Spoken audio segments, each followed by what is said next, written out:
Bismillahirrahmanirrahim. Assalamualaikum warahmatullahi wabarakatuh.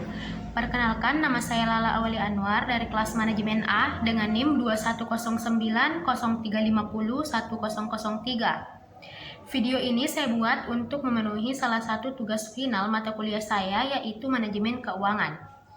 Baiklah, di sini saya akan menjelaskan tentang analisis keputusan investasi. Jadi yang pertama yaitu pengertian keputusan investasi.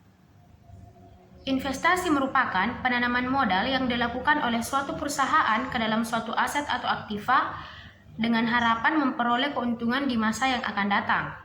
Kemudian, berdasarkan jangka waktunya, investasi dibedakan menjadi 3, yaitu investasi jangka pendek, investasi jangka menengah, dan investasi jangka panjang. Kemudian, berdasarkan jenis aktivanya, investasi dibedakan menjadi 2, yaitu investasi pada aktiva real dan investasi pada aktiva non-real atau finansial. Kemudian yang kedua yaitu aliran kas dalam investasi yang dibedakan menjadi 3, yaitu initial cash flow dan juga operational cash flow dan terminal cash flow. Yang pertama yaitu initial cash flow, merupakan aliran kas dalam perusahaan yang menghubungkan pengeluaran kas pertama kali yang digunakan untuk keperluan suatu investasi. Contoh daripada initial cash flow yaitu harga perolehan pembelian tanah, kemudian pembangunan pabrik atau gedung, pembelian mesin dan juga perbaikan mesin. Kemudian yang kedua yaitu operational cash flow, merupakan aliran kas yang terjadi selama umur investasi. Contohnya bisa kita peroleh dari pendapatan yang diperoleh dari perusahaan dikurangi biaya-biaya yang dikeluarkan oleh perusahaan. Kemudian yang ketiga yaitu terminal cash flow, merupakan aliran kas yang masuk ke dalam perusahaan sebagai akibat dari habisnya umur ekonomis dalam suatu investasi.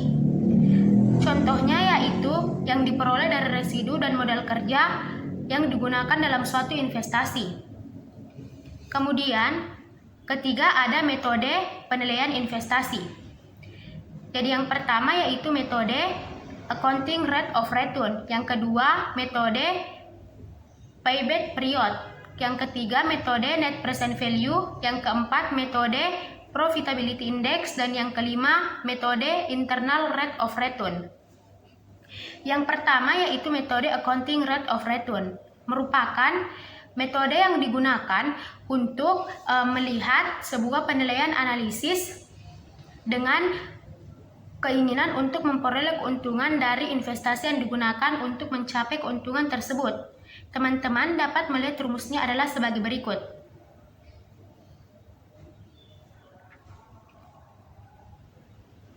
Kemudian yang kedua yaitu metode payback period, merupakan suatu aliran untuk menutup kembali pengeluaran suatu investasi dengan menggunakan aliran kas neto yang diperoleh.